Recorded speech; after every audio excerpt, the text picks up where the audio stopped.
idiots with computers can't regress for something Brosmer playing quarterback. Hello world, and welcome back to Gridiron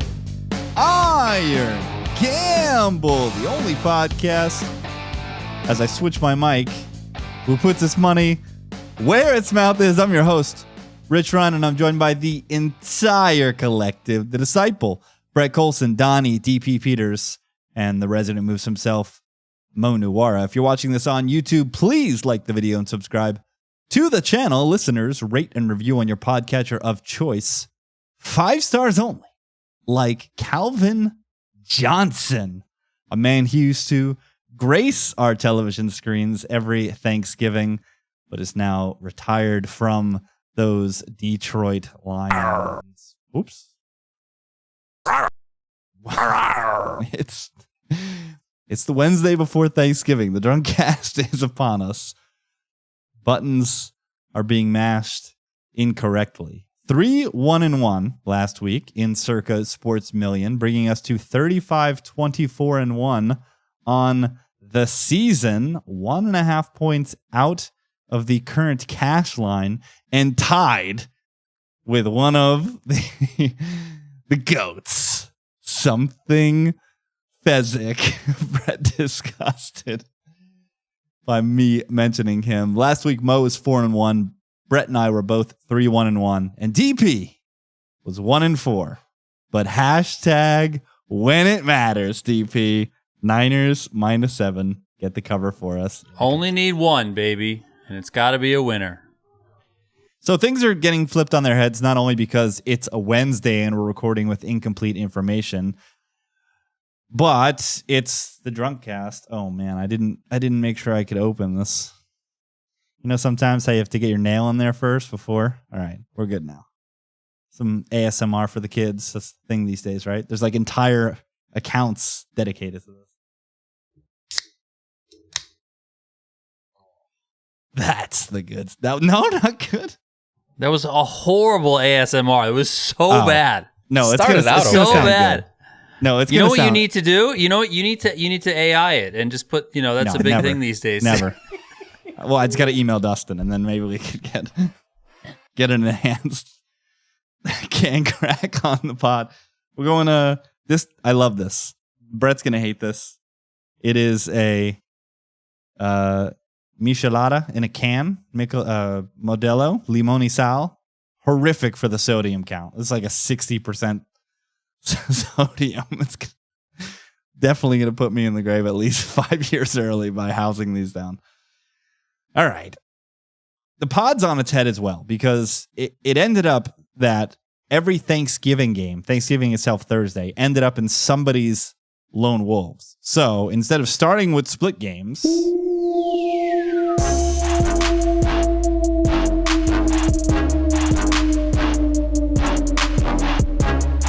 we're going straight to the Lone Wolves. We'll bring in split games after, and we'll start with Mo, who has the highest opinion on a Lone Wolf, and it is on the returning so-called elite quarterback, Joe Burrow, and the Cincinnati Bengals getting a full touchdown traveling to Baltimore to take on the Ravens. Mo, what are you liking here about Cincy sans T. Higgins?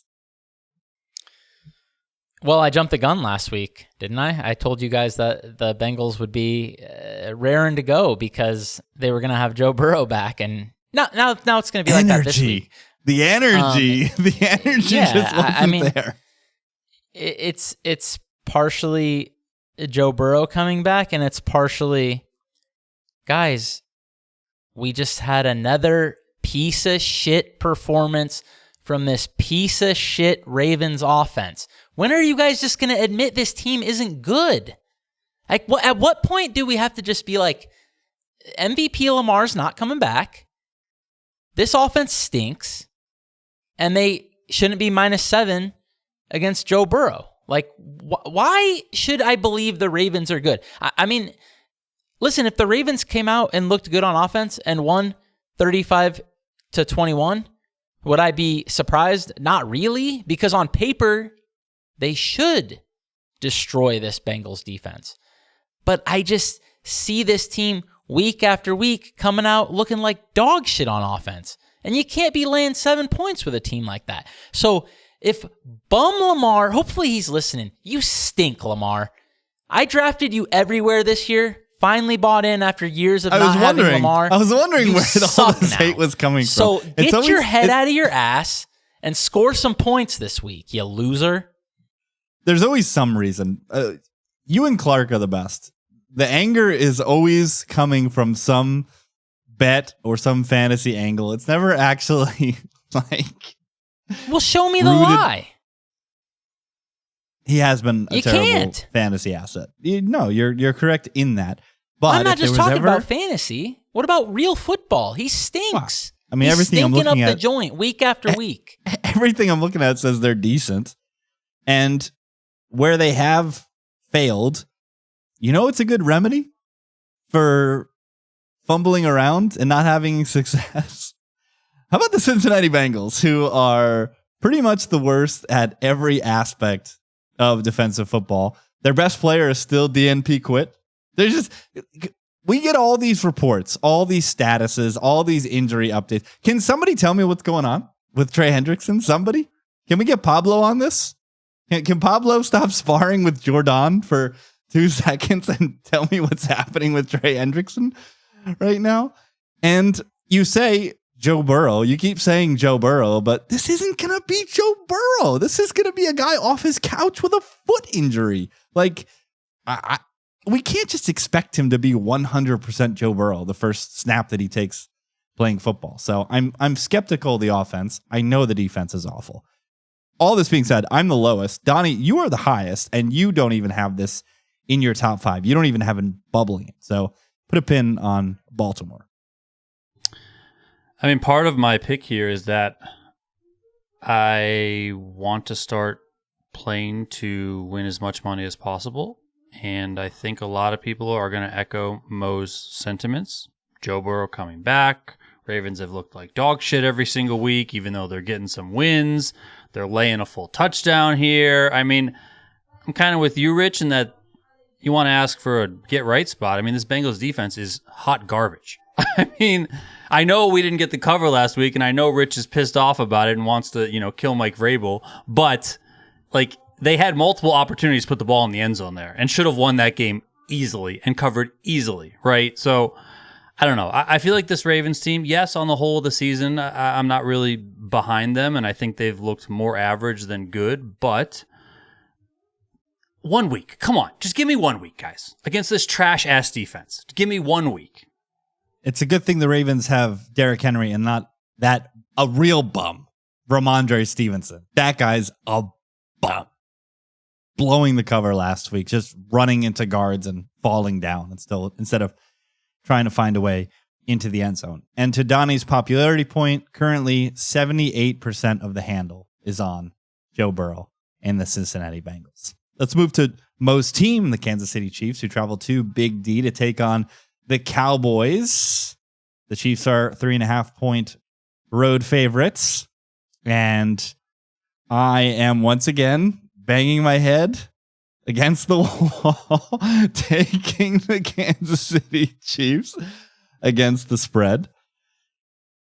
Popularity being one of the reasons I have this low, and a tiebreaker for me was the fact that once again, the entire world is on the Cowboys as home dogs. Last week, despite going down 21-0, they found a way, to get the cover and actually win outright, thanks to a muffed punt by my guy, Xavier Gibson. Xavier Gibson might have the most wild NFL career in terms of long returns and fumbles. I think he's fumbled the ball 12 times now, and he is literally just a punt returner. So I don't know why this guy is in pro football. Good job, Howie. Good job, Eagles, for all the amazing moves that they make to just get this guy and stick him back there in these seemingly low positive income. This is Brett's been on this forever. There's when it comes to punt returns, there are very few, if any, high outcomes, and every other outcome is bad. So let's put a dope back there who's going to try to return it from the 1 yard line. But I digress. Well, the guy and return to this game. No, the Go ahead. guy returned a punt for a touchdown on Monday Night Football against the Bills, and now he thinks he's invincible. So I was going to bring that up. I was pretty sure that was him. That was. But back to this game for Dallas. This is their third game in 11 days. They're riding the highest of highs after a primetime win and then an epic comeback at home against the Eagles. And in come the Chiefs, who took every single blow from the Colts last week, stood there, held their ground, and hashtag when it mattered for the last couple of drives against this Colts offense, absolutely stonewalled them in the second half and overtime and made enough plays to win. Now they're playing, speaking of bad defenses, a horrific Dallas defense, which has improved up front with Overshown returning and the trade to Quinnen Williams, but still has an extremely suspect secondary, which was getting got when the Eagles were able to protect and throw the ball last week. A.J. Brown just getting chunks of yards every time he was targeted. And now you've got Rashee Rice coming in who's just going to kill them on these crossers, kill them on these deep overs, and I think it's going to be easy mode for Mahomes tomorrow. So again, I'm low on this. Don't have a high opinion, but the coin ended up on Kansas City. DP and Brett both have the Cowboys in their top 5. Brett, will get you involved. Did I? I don't remember putting him in my top 5. What a joke of a show already. Maybe I did. I do like them. Buddy, it's Wednesday. Anyway, Sorry, they bubbled. They bubbled. Okay. It's a 16-game slate, so I'm seeing 11 next to the game, and usually an 11 is top 5, but 16-game slate, that is a direct bubble of Brett's. I'll carry the flag anyway. I mean, look, the Cowboys offense has been money at home this year and for years. Dak, Pickens, CeeDee Lamb, they're unstoppable right now, and this Chiefs defense is quietly sliding. 24th in EPA against the pass when you strip out all the garbage time. KC also without all-pro guard Trey Smith this week, which means Quinnen Williams and that Dallas pass rush should be able to get home. I just think the Cowboys can score with anybody. They're a leadoff play action. They're the special teams. I mean, Brandon Aubrey is just ridiculous. And in a dome game that is probably going to be decided by a field goal, I'll take the hook with clearly the better kicker. I mean, Mo will tell you all about Harrison Butker, but yeah, I just think I think Dallas is legit. DP, pile on. I agree with Brett very much on the offensive side of things for Dallas. I mean, in what universe do you ever want to lay 3.5 on the road with this Chiefs team? Like, I don't understand. I mean, you can give me Dallas's defense is not that great, Rich. That's fine. I agree with you. Has this Kansas City team been someone to expose anyone this season at all? Yes. Come on. The Commanders exposed. Okay. Sorry, the Commanders. Yeah, sorry. I'll put down my sword. I mean, this is a Commanders level defense, Commanders. though. This is a Commanders level defense. I mean, okay, that's fine, but like, what? Dallas just can't go blow for blow for them the entire game? Maybe even more so.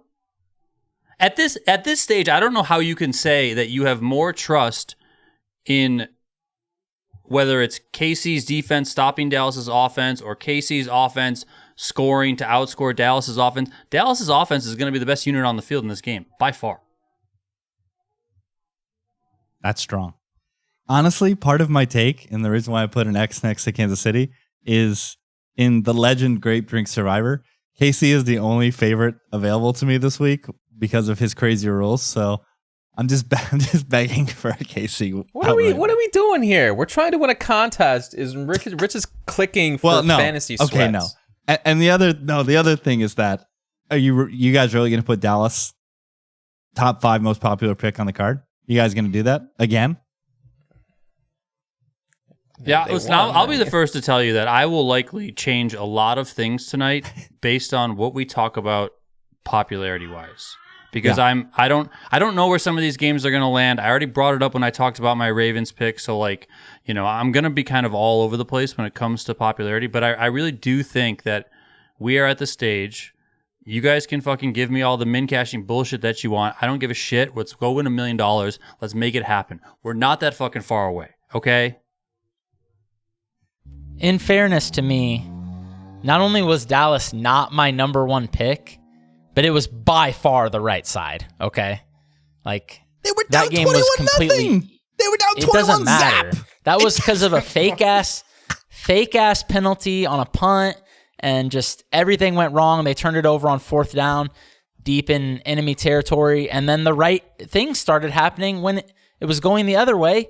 That game was just like pretty evenly played, and Dallas was plus 3.5, and they, I think, closed 3, and it was just a stupid line. It was as stupid of a line as I said it was, and it was as stupid of a line as everybody knew it was because they all pounded Dallas. Dallas had to pass the sticks, and Mo saying that they were the right side. Incredible stuff. We deviate from Thanksgiving briefly to go to a very boring game. Cardinals at Bucks. I am the lone person on the Tampa Bay Buccaneers. I don't know how you can even have an opinion on this game because of the quarterback situation for Tampa Bay. I think Baker's going. I don't think this is going to be Bridgewater, and I think this is going to balloon out past a field goal. It's a sprain on his non-throwing shoulder, and they just kind of waved the white flag in the night game. So I think this has more of a chance than not to be Baker. And even if it's Teddy, I still like the Bucs in this spot because of leverage reasons. I think everybody is going to click Arizona, and I think the Bucs will be able to just do enough on both sides of the ball to beat a terrible Cardinals team, which is now terrible and injured. I'm seeing 7 starters DNP'd here on Wednesday. So Tampa has just struggled against very good opponents, the second hardest schedule in football. Now they get to line up a bunch of cupcakes and mow them down on their way to winning the division. And I'm just not concerned about a Cardinals team in this spot. So I either think we get the starting quarterback and there's going to be some value in the team being better, or we get the backup and a bunch of people are going to click the Cardinals thinking they're getting line value, when in reality, they're just taking a shitty team on the road against a future playoff team. Mo, you're dissenting with the most fervor. You've got the Cardinals in your top 5. Yeah, because this is injured Baker, man. We've seen this movie how many times? He's the worst, dude. He is going to do stupid shit and play when he should be sitting. He almost ruined his career like this. Like, literally. So why should I think that he's going to be... I'm with you. I think he's going to play because he's an idiot. So he's just going to go out there and play, be horrible, because he thinks he's doing some, nightly shit and just, like, riding to his team's rescue when it's the complete opposite. And I just can't trust him to do anything positive right now when he's banged up. So I get where you're coming from because, yeah, I saw all those same Cardinals injuries too. But I just think how bad this Bucs offense has been, aside from literally running straight against the Bills lately, I don't know what to expect from Baker and this offense. So Igbuka's been a ghost for weeks now, and just... I can't trust this team, and I don't understand how the Cardinals could possibly... If this goes past 3, that would be idiotic, okay? We move to Donnie, who has 4 lone wolves, but we'll start on Thanksgiving. You all knew he was going to do it, albeit this is low. This is probably the lowest you've ever selected. The Detroit Lions minus 2.5, playing host to their division rivals, the Green Bay Packers. Go, Pack, go! What you got, D? I don't really have much at all. I don't believe in this Packers team. I don't know what you want me to say. 2 very evenly matched teams. I see green all across my ratings over here. Market ratings have them very close as well. But Brett is very high on his Packers and has him in his top 5. Yeah, these teams kind of mirror each other. They're very similar, but it all starts with the Packers defense for me. This Green Bay unit is legit. They're allowing just 4.6 yards per play, which is elite territory. Like, no team has finished under 4.5 since the 2015 Broncos with Von Miller.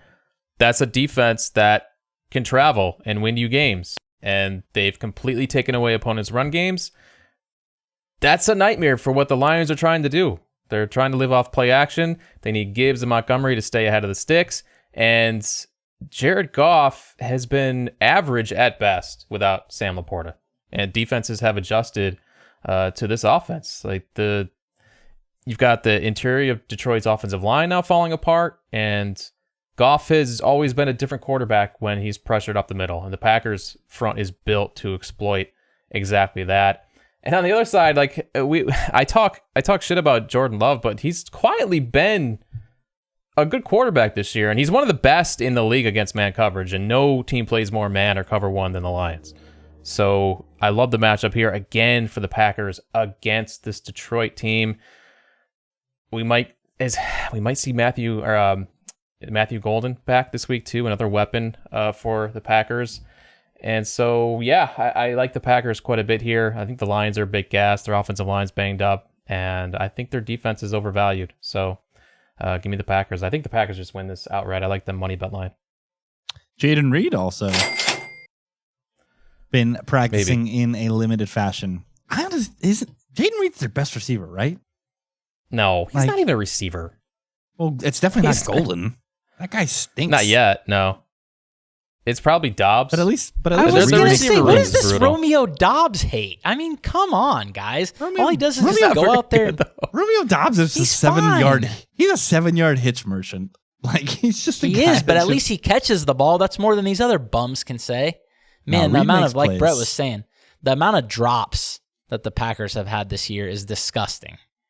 That Eagles game was horrid. rolling out Christian Watson and Dontavian Wicks, all these fantasy darlings who actually stink at real football. Yeah, I just think actually made a few plays the past few weeks. I think this is a perfectly lined game. I'm excited to watch it. I guess obviously I'm on the dog here, but more interested in watching the game. Mo, you had for the real betting, you had an under angle here that you were talking about before in the chat.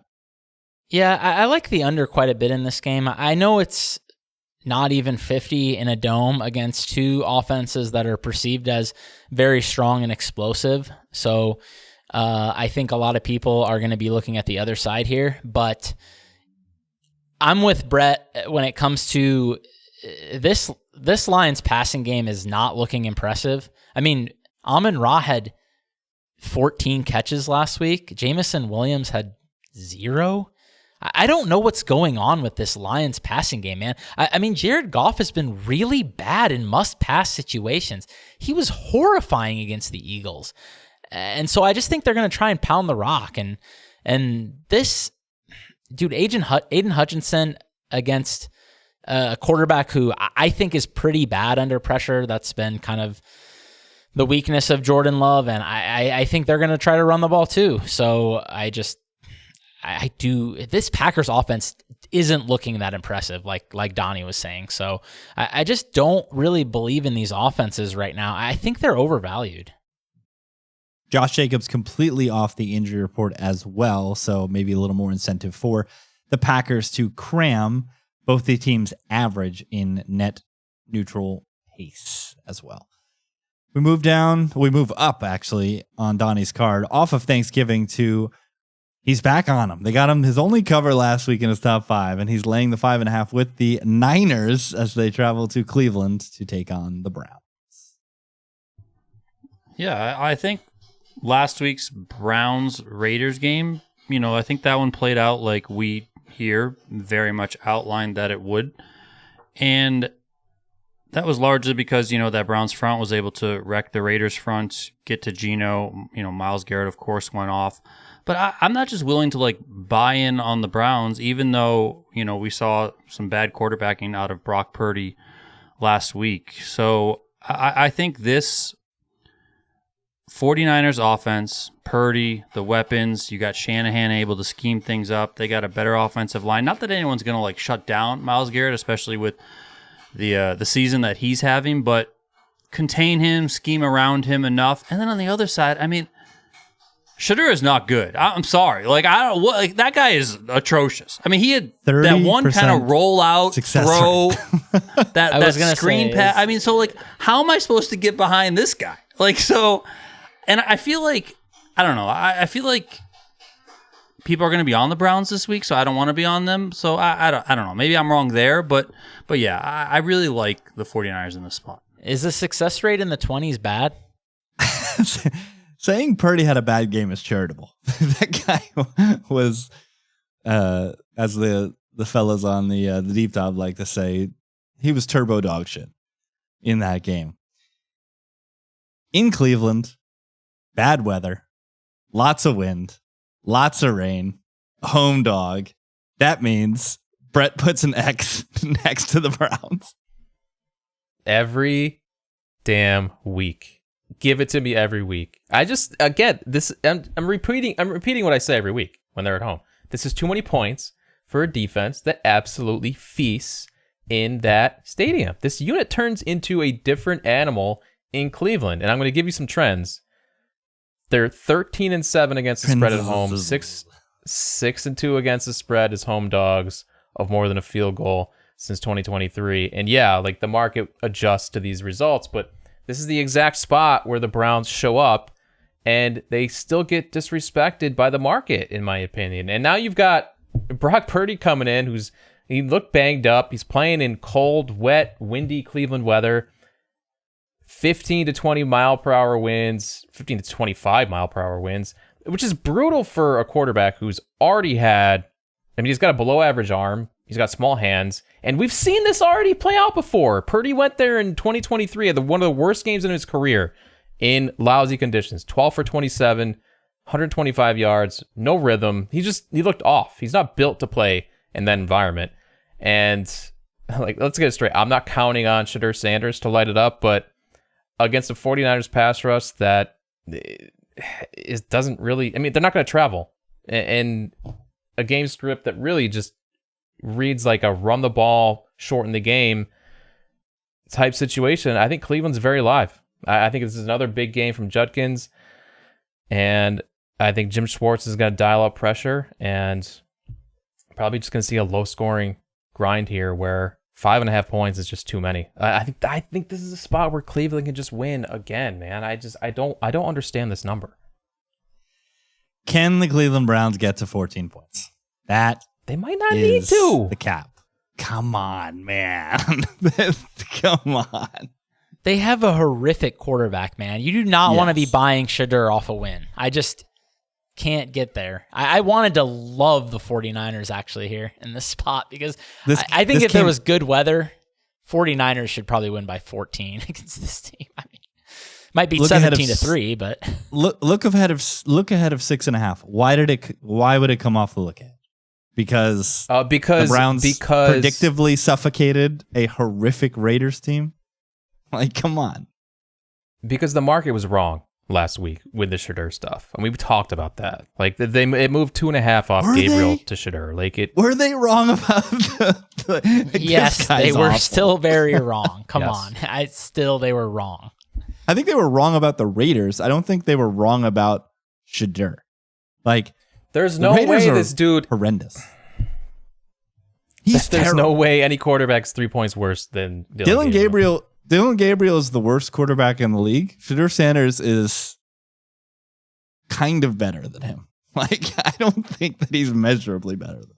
I know one thing, and that's that there is no way Dylan Gabriel would have completed that 40-yard touchdown bomb on the run, okay? Because he can't even get it 40 yards.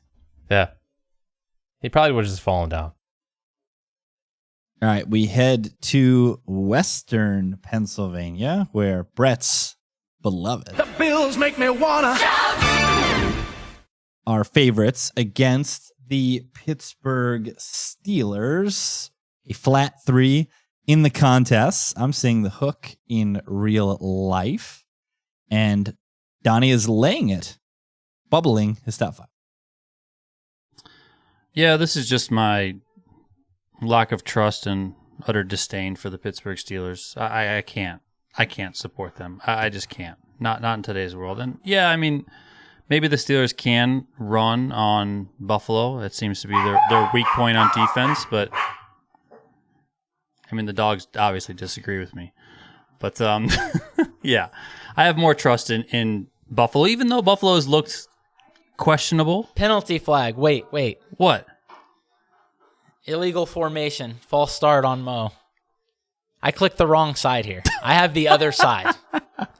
I thought you were throwing the flag on Rich for a second. At least No, you're I'm throwing throwing it it on on yourself. myself. I was like, wait, this is a lone wolf? Something's wrong here. In your top There, I five, fixed it, too. Rich. Yep. So you have the Bills. All right, we'll just kick it to Mo then. We'll briefly enter into the split game segment. Bills in your top five. Yeah, sorry. This one, I just cannot believe this line is this short. I am looking at this Bills team. I understand that there's some injuries here. Yes, Some they're injuries. going to be without. The second best player on the team is not going to play. Yes, they are going to be without maybe one, maybe two offensive tackles. We'll see what happens here. But it doesn't matter, dude. They're just going to run straight. Josh Allen will make enough plays. Pittsburgh is going to blitz the shit out of him, which is idiotic because every time I see Josh Allen do stupid shit, it's when everyone maintains their rush lanes and he just loses his mind trying to make a big play. He's going to have all the easy blitz replace dump offs in this game against the Steelers defense.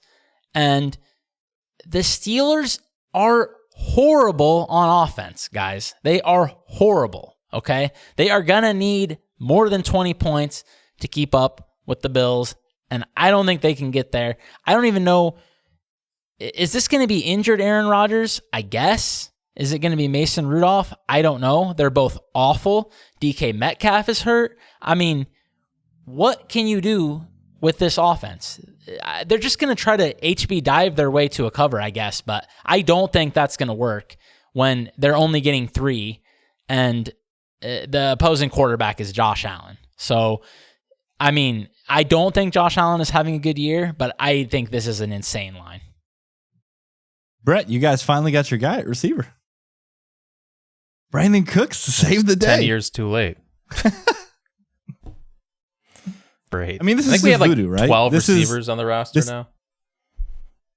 Well, Elijah crashed out and got cut today. He was literally tweeting about Brandon Cooks getting signed, just crashing out. Bills have no tackles. Mike Tomlin has voodoo. This is a very easy cap, right, Brett?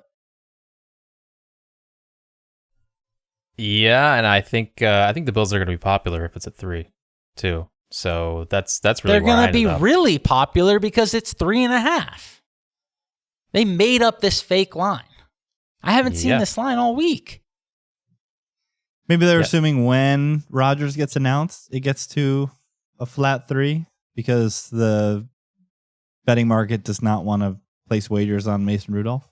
Maybe that's Yeah, but I was seeing the this Bills team the stinks. Steelers juiced.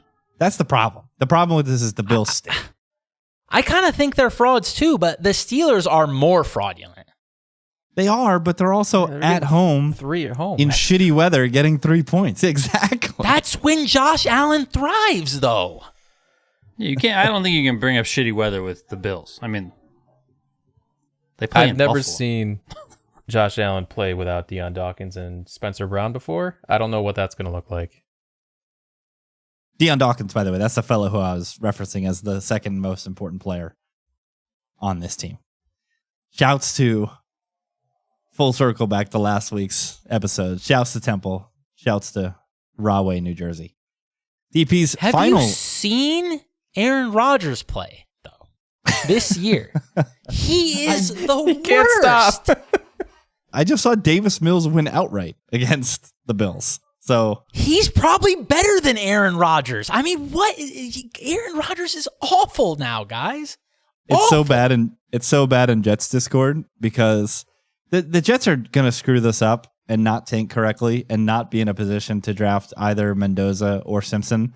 And Dante Moore is gonna stay in school, so we're gonna have to go the shitty bridge quarterback route again. And trading for Davis Mills is one of the things that like we're banding about as a good decision. The two best decisions we can make in the offseason are trading for Davis Mills or trading for Tanner McKee. Those are the options that seem the rosiest when it comes to bridge quarterbacks.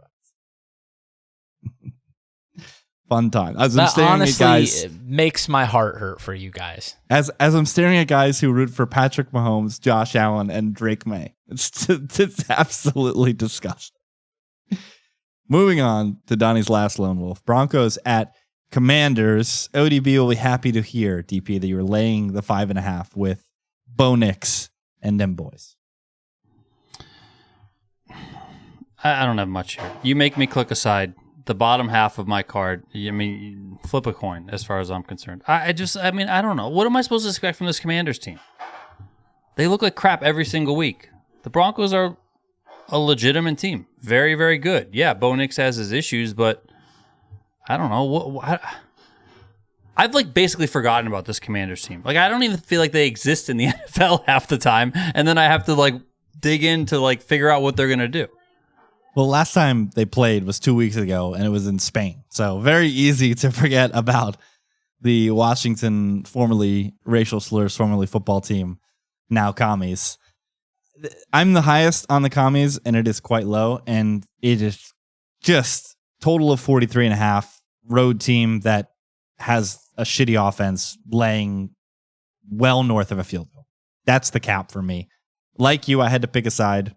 No confidence whatsoever, but the X went next to Washington. All right, Brett, let's get spicy here because you have a lone wolf that you are very confident in, and they're getting 6 points traveling to Miami to take on Miami and the Dolphins, the greatest football team. So take it away why you like Tyler Shuck and them boys.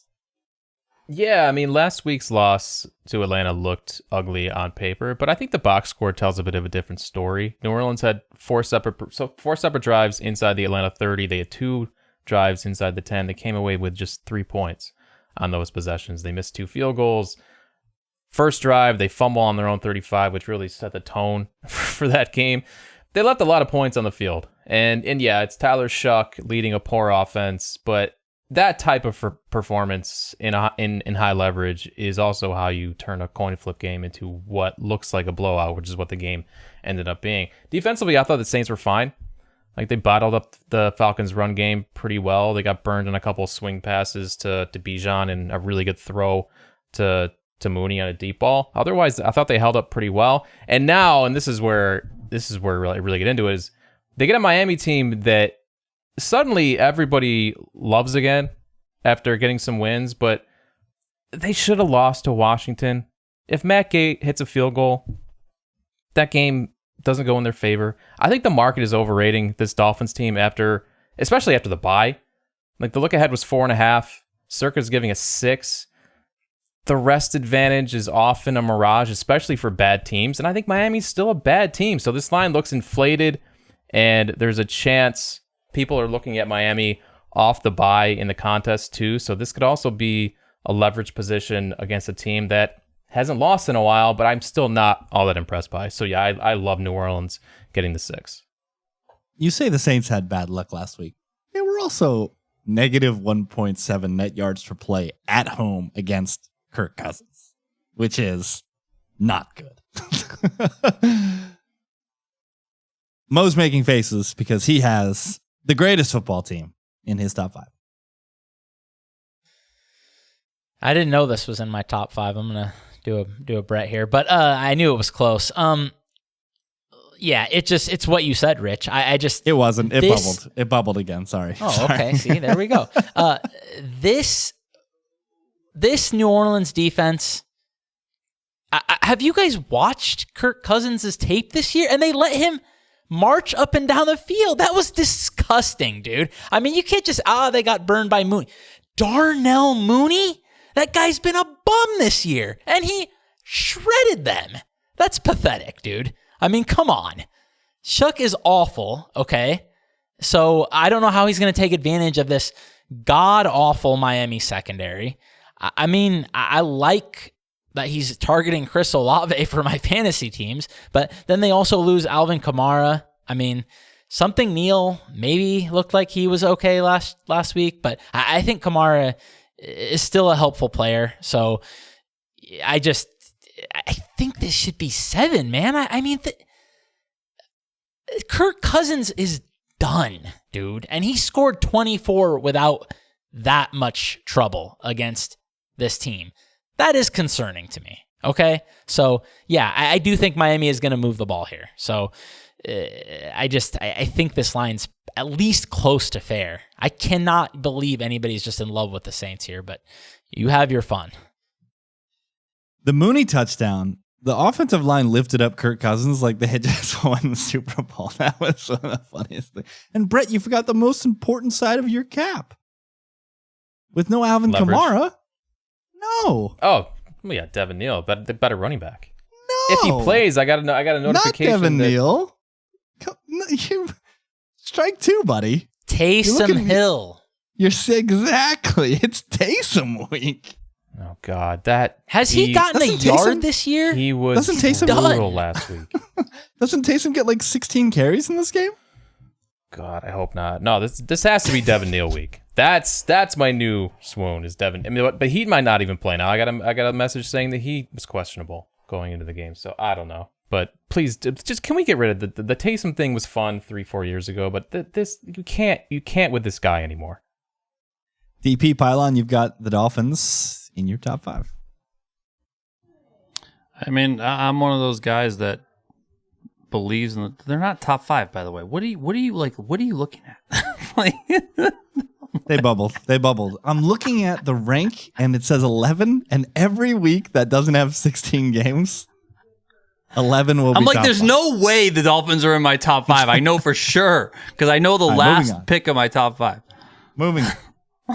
Texans at Colts.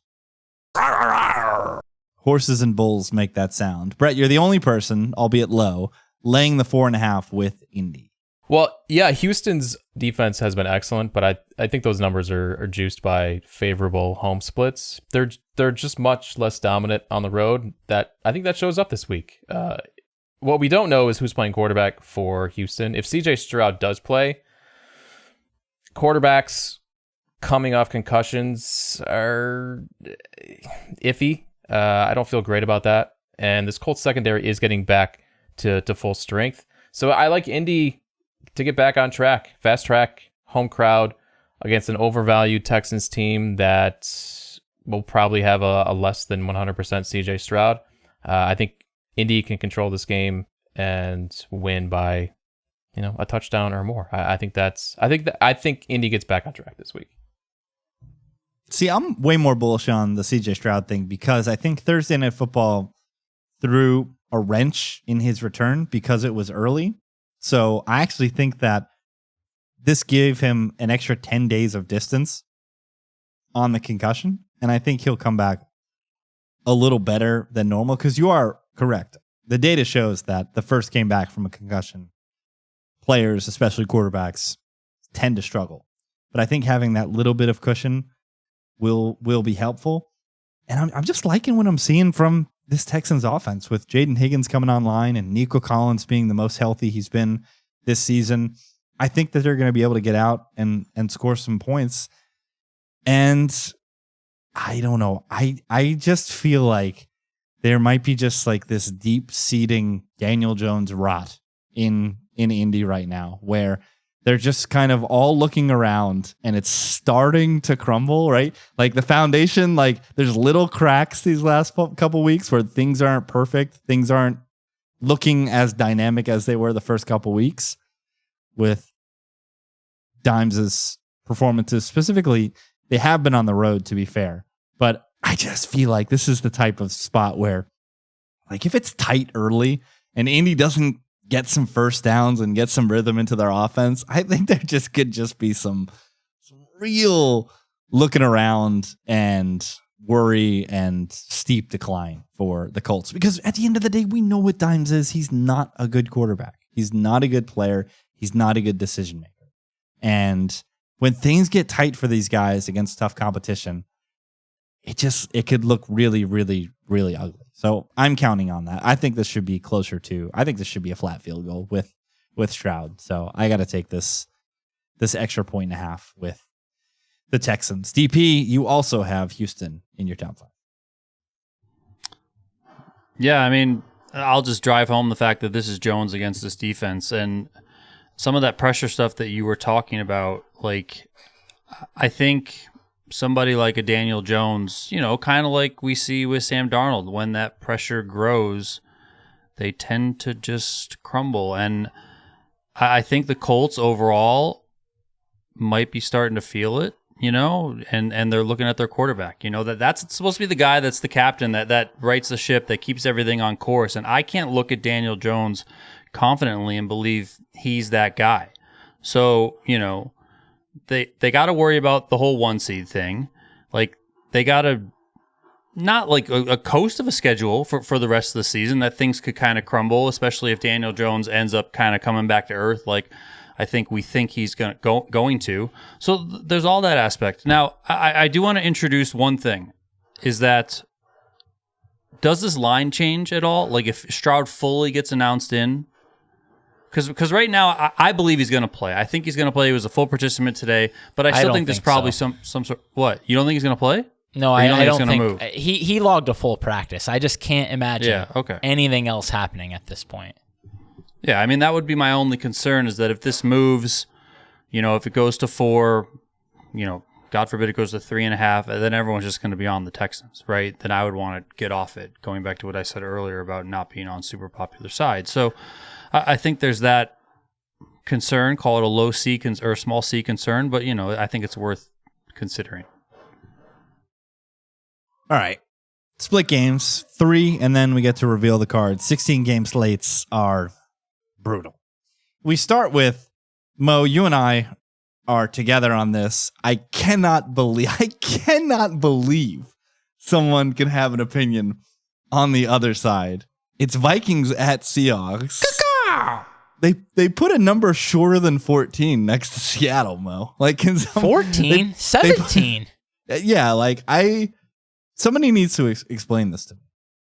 All Seattle has done at home against bad opponents is blank them 28 zap at halftime. Why would it be any different for Minnesota?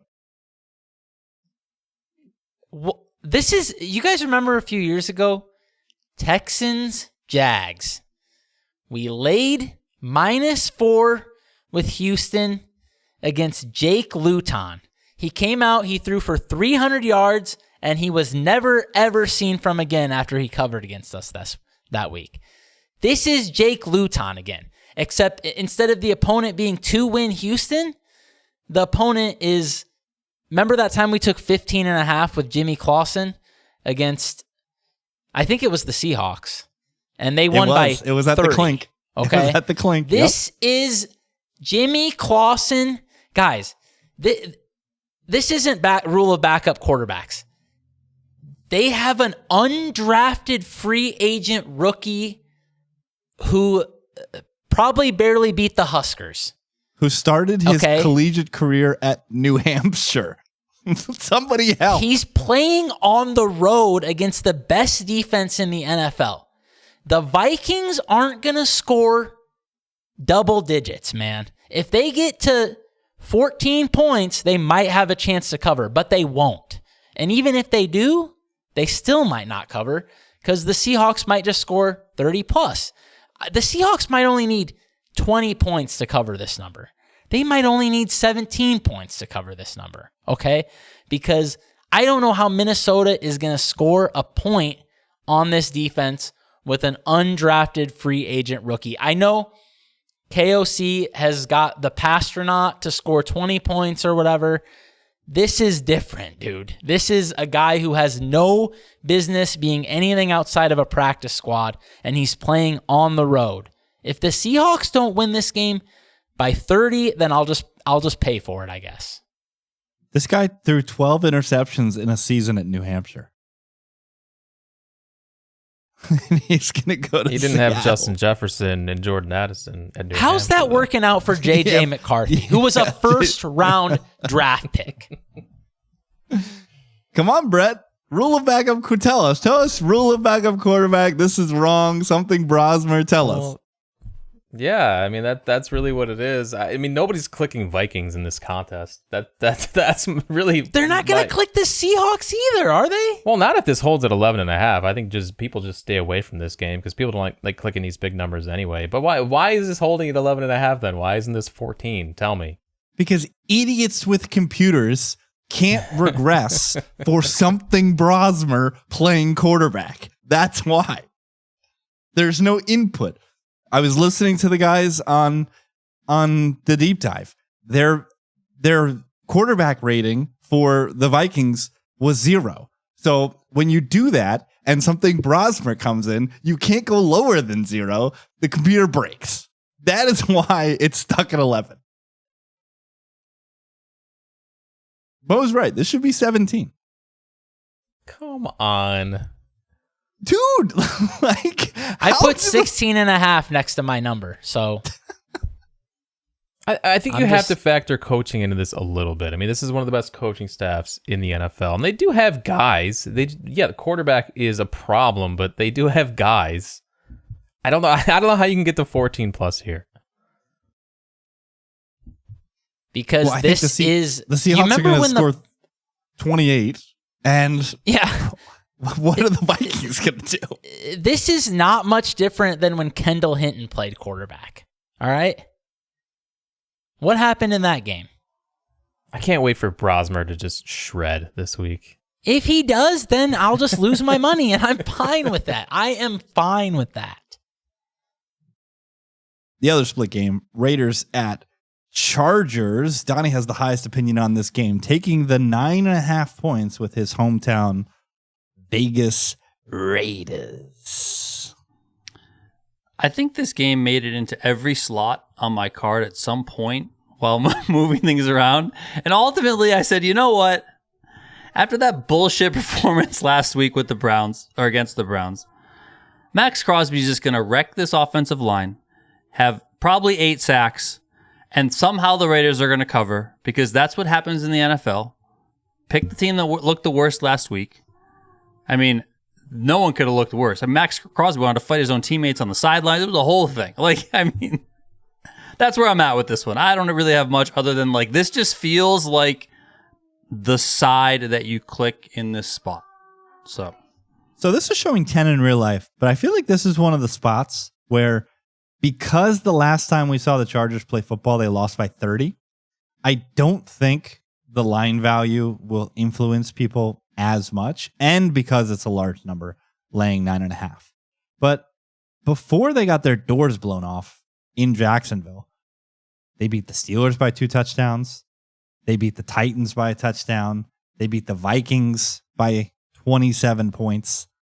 This is a well-coached team with maybe Omarion Hampton coming back to add some explosiveness to the backfield. It's still Justin Herbert. I understand the tackle issues. It's not fun having these offensive line woes against somebody like Max Crosby. But I don't know. I just trust Harbaugh and those guys to figure out something, whether it be a chip, whether it be using a back to at least limit Max Crosby. And this Raiders team is just absolutely wretched at everything. So this feels like Harbaugh running straight and still finding a way to cover in this game against a god-awful Raiders. Are the Raiders the worst team in the NFL? Man. I think they are. I don't care what DVOA says. I think this is the worst team. It's so tough because the Titans have...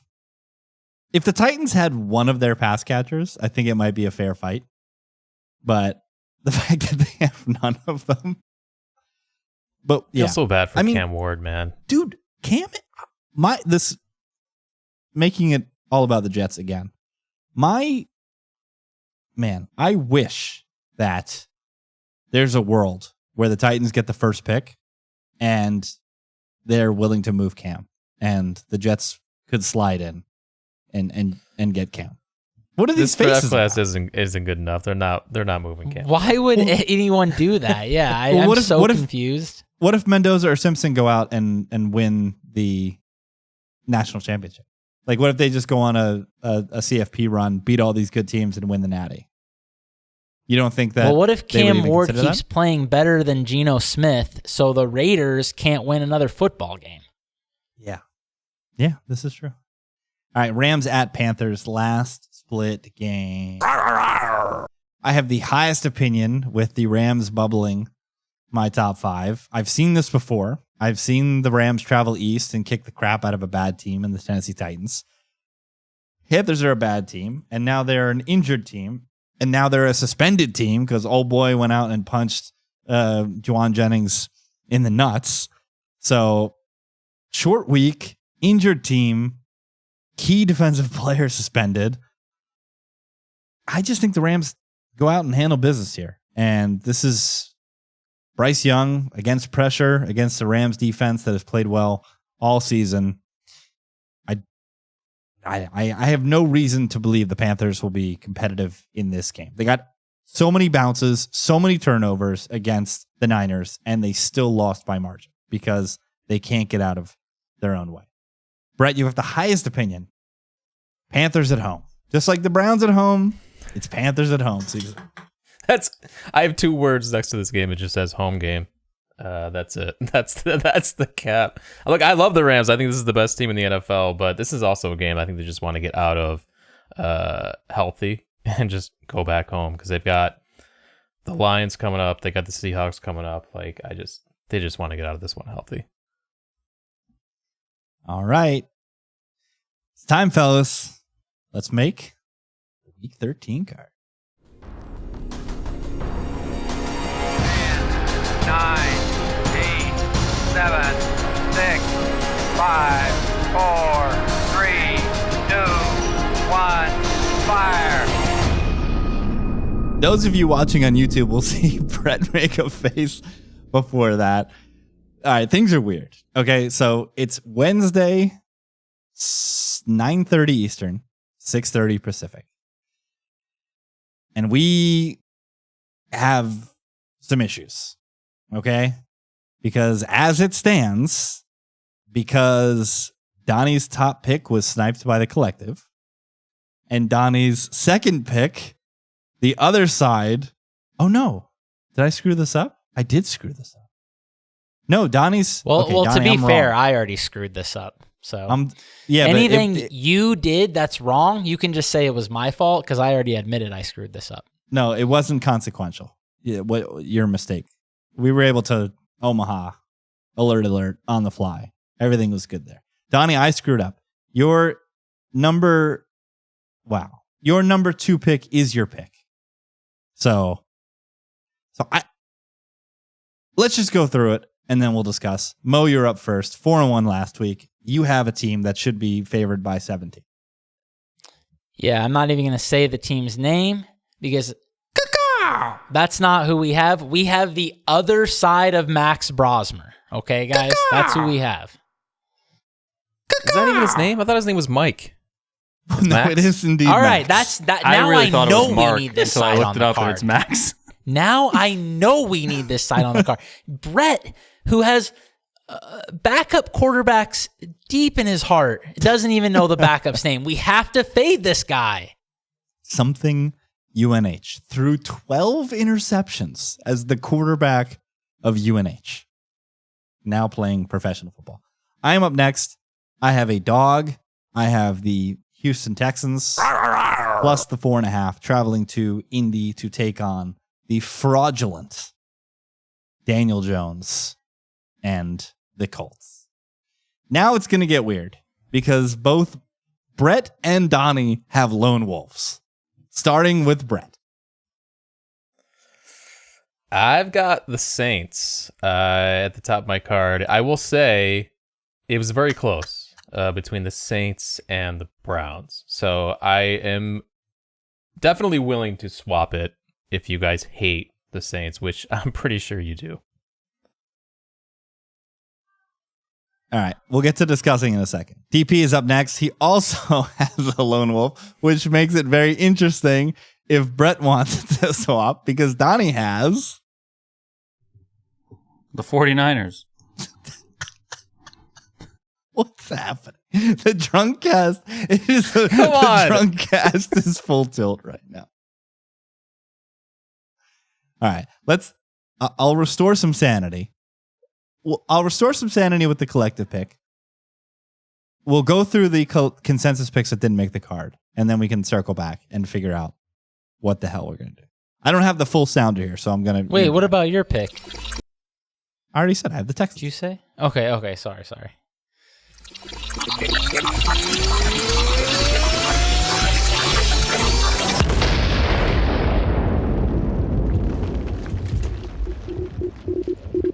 The collective chooses The most idiotic line of the week. The Chicago Bears, +7 in Philadelphia.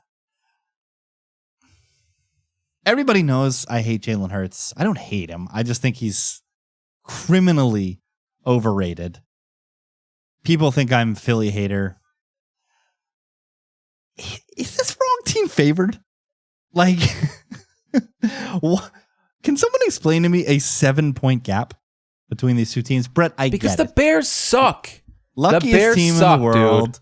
Aaron Schatz was on a tirade today. Luckiest 8-3 team in NFL history by DVOA.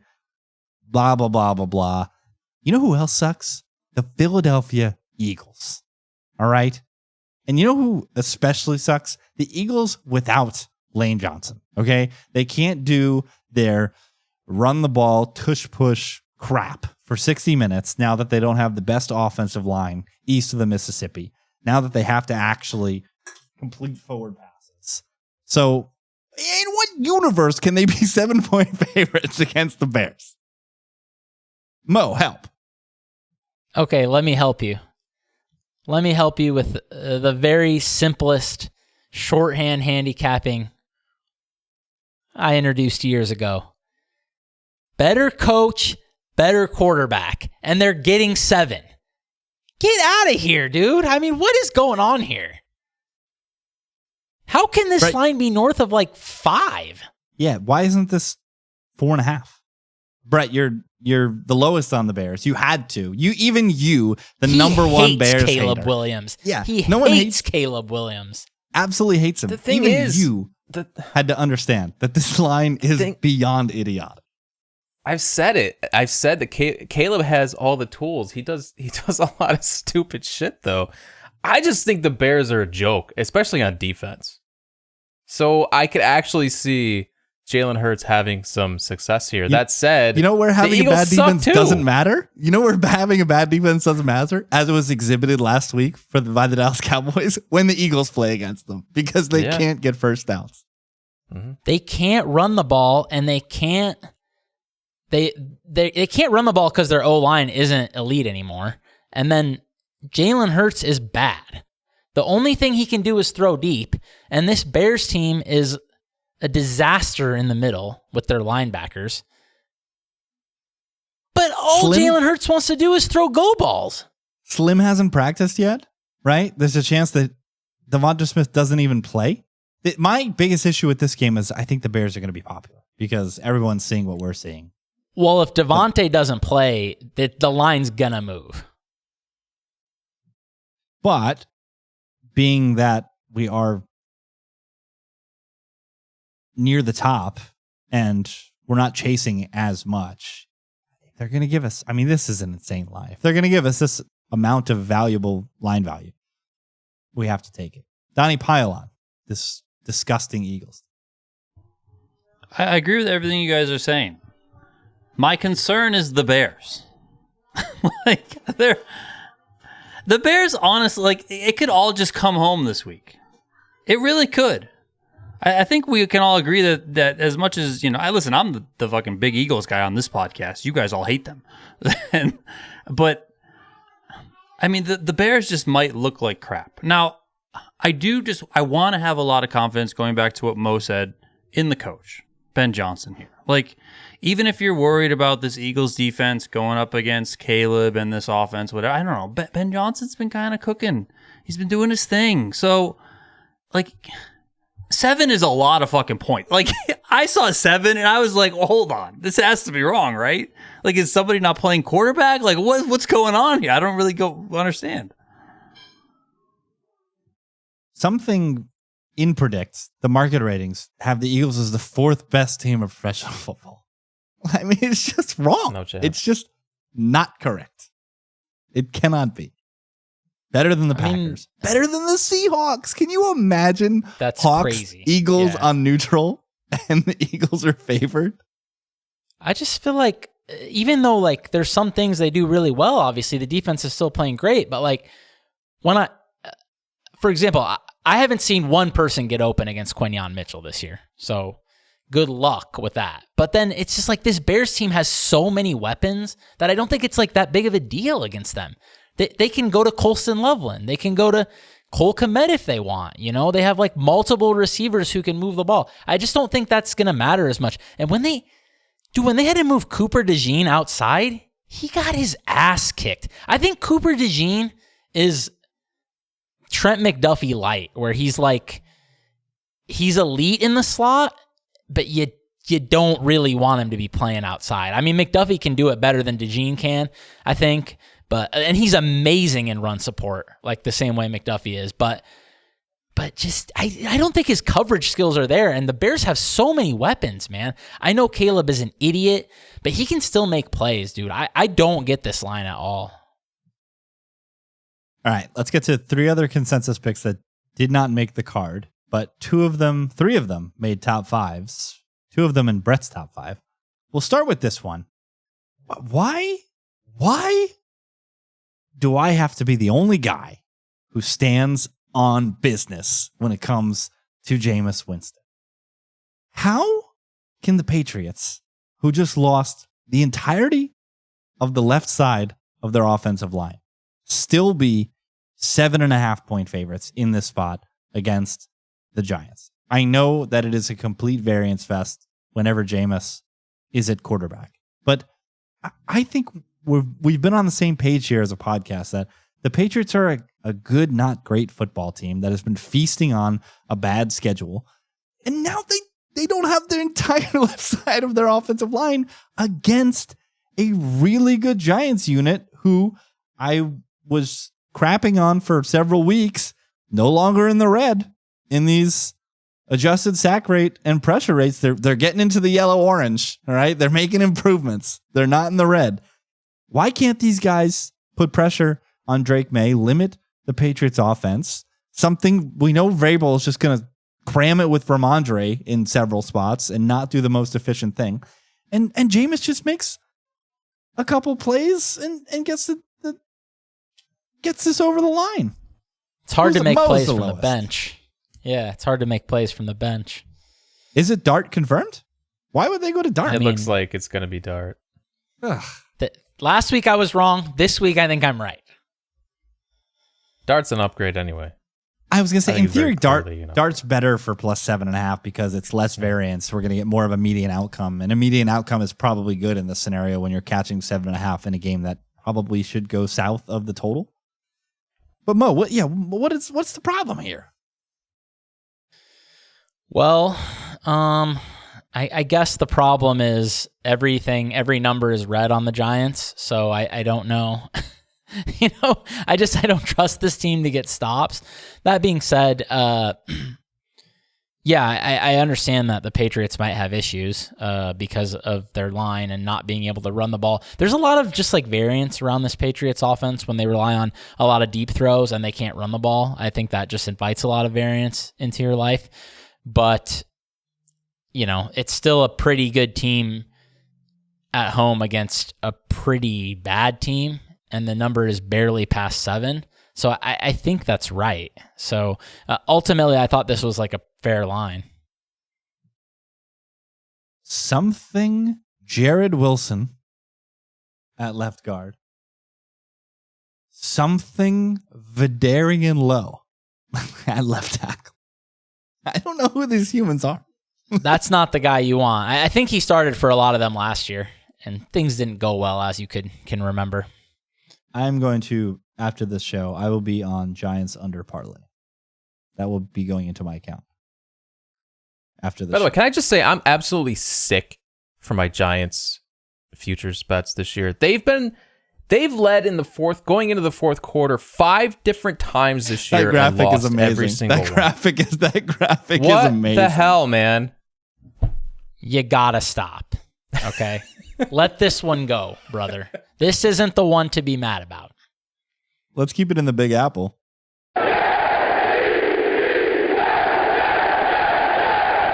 We're all on Jets plus 2.5 at home against the Atlanta Falcons. Nobody higher than Brett. Brett, we're fading Kirk Cousins off of a road win in 2025. I think this is probably going to end up being my play. Yeah, you can't lay points with this Falcons team as a favorite. Especially can't do it on the road, and you especially can't do it when Drake London's not playing again. This is yet another road game for the Falcons, but this is a very different one than last week. It's going to be cold. There's a chance of rain. I don't even really care. I'm not even looking at the Jets here. This is a full fade of a warm weather team that usually plays in a dome, and now they go into these shitty conditions off a win, which they didn't look good offensively. And I think with this sitting south of 3, I think the Falcons are probably going to be the chalkier side in the contest too. So yeah, give me the Jets. This checks way too many boxes for me, not for it to be in my card. So I really like the Jets in this spot. The Jets defense remains the success rate kings. 5th against the rush, 10th against the pass. High leverage, they just forget what they're supposed to do, I guess, their assignments, and they just give up chunk plays and touchdowns. But on a down-to-down basis, they're playing well. Maybe this is a good spot against a Falcons offense that should not be as explosive as some of the offenses that they've faced, where being good on a down-to-down basis is actually going to matter, as opposed to being on the road at Baltimore, being on the road at New England, being at home against a crappy offense with a crappy quarterback. And like I said, the Jets are blowing the tank. We blow the tank every single year. So this is a perfect spot for the Jets to point the gun into their pants and blow their dick to smithereens. Jags at Titans. Speaking of Cam Ward, this is the NFL's right under the rug. Nobody wants to talk about this, but you look close, guys. Tennessee Titans have covered 3 straight games, and Brett Colson thinks they're going to cover a 4th. But we all do, actually. Yeah, they keep fighting every week. Tennessee reminds me a lot of the Giants that we were just talking about. They keep coming up short in the win column, but they cash tickets. They're in games late. They play physical. They don't quit. Like you said, they've covered 3 straight, and they've done it against elite competition. Like the backdoor last week was, I don't know how much we can take from that. But like the thing is, Cam Ward has that in him every week where they can just get a backdoor cover against teams that just give up. And that guy continues to improve every week. Now he finally gets a breather after facing some brutal, like just a brutal stretch of defenses. Houston, Seattle. The Jags defense, 25th against the pass in success rate. So this is easily the softest matchup that Ward has seen in at least a month. So even though their offensive line is beat up a little bit, Jacksonville's defense isn't really healthy either. Like Trayvon Walker could miss. And without him, like, is this unit going to be able to generate any pressure? So this is a scrappy Titans squad catching nearly a touchdown at home against Trevor Lawrence, who just turned the ball over 4 times. I think this is a great spot for Tennessee. Okay, so that is the massive 16 games. The one positive we have right now for our current card is that there are no Thanksgiving games, which means we can wait until Friday, 3 p.m. Eastern to submit, get an injury report on Thursday, and then whatever the early morning leaks are on Friday, which is helpful. So there will be tinkering. But with the consensus pick being the Bears, I do think we will be submitting that on Friday. So with everything being said, Brett, you mentioned there, Jets might be a possibility. If it's a consensus play, then yeah, I would rather play the Jets for you guys than play the Saints. You could also do Browns, Packers, Jets. You have the right to take the Browns because you are first this week, which would then send Donnie into a tailspin because Donnie's third pick is the Cowboys. And I think we're all in agreement that we don't want to take a Thanksgiving game. I think that puts us at a disadvantage. Yeah. So then Donnie's fourth pick is the collective pick. and we're starting to tumble down the rabbit hole. And what did Donnie say before the pod? That he so I think the biggest question is I might be put the Giants on. the Giants. You That's have the a Titans consensus, higher. right? Well, you have the Titans higher. Why not go Titans? Yeah, I mean, listen, because after I listen to some of your arguments, my thought process changes here. I honestly think the Giants is a pretty good play. Especially, I think the Dart thing, the more I think about Dart being in instead of Jameis, again, we should see more median outcomes than these crazy left tail, right tail outcomes that happen with Jameis there, which I think would favor the dog in the spot where I think there's going to be less scoring. And I'm really interested to see what this Patriots offense looks like with these two guys on the left-hand side. So, all right. At Gridiron Gamble, there will be tinkering. You'll get something on Friday because we will be submitting this Friday, 3 p.m. Eastern, 12 p.m. Pacific. Before that time, probably around Donnie freaks out. So we'll probably get it in there by like 11:30 Pacific because Donnie doesn't want to miss anything. So be sure to check out at Gridiron Gamble. If you guys are somehow listening to this before Thanksgiving, enjoy your day tomorrow. Travel safe. Have fun. Don't do anything that we wouldn't do. And for the weekend, enjoy your betting ventures. Follow these guys on Twitter at Brett Colson, COLLSON, at Donnie_Peterson, at Mo Nuwara, NUWWARAH. I'm at Rich T. Ryan. See you guys next week. 5-0, baby. Peace.